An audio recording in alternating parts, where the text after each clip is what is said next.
नुआपड़ा जिला राधाकृष्णपड़ारे जड़े महिला पुलिस कर्मचारी आत्महत्या। नुआपड़ा रेलवे फाटक निकट एक गछरु झुलंता अवस्था मृतदेह उद्धार होईछि। मृतक हेले 28 वर्षीय रुक्मणी नाग। ओढ़णी लगाई आत्महत्या करथिबा सूचना मिली।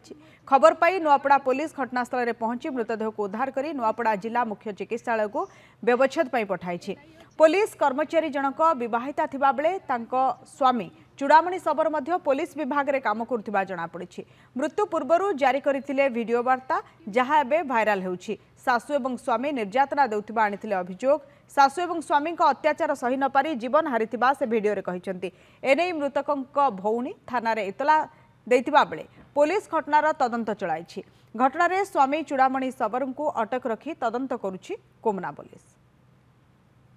मैं बाहा आइथली गोटे कनेस्टेबल पिला के तार ना हो चूड़ामणि शबर और माँ मालती शबर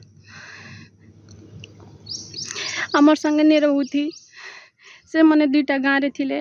मोर सास ससुर सब बेले डिस्टर्ब करी बसला। मालती शबर सब बेले फोन रे शिखे बसला। मोर हजबैंड के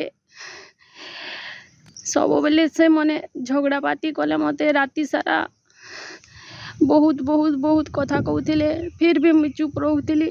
प्रेगनेंसी रे भी नहीं आसले। बाबू जेबे पेटे ने थिला मझी मझी पैसा नवा लगे आसुथिले।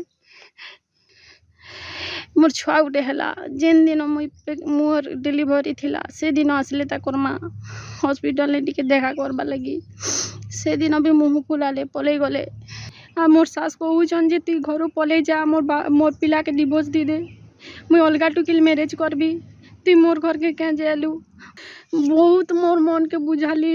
मु बहुत चेष्टा कली जीवा लगी। फिर भी टॉर्चर उपरे टॉर्चर मुई आउ बचवा लगी नहीं चाहे। मुई मालती शबर आउ चूड़ामणि शबर ए दुई लोक लगे सुसाइड करू आज। मोर छुआ जेनटा मोर बहीचे सेटा मोर नानी मोर मझिया नानी तरुलता ना बसन तार पाखे रहा से तागे भलिना पुषबा मोरबा लगे नहीं चाहबार। बाकी मते की टॉर्चर करी मते जीवा लगे इच्छा नहीं ना।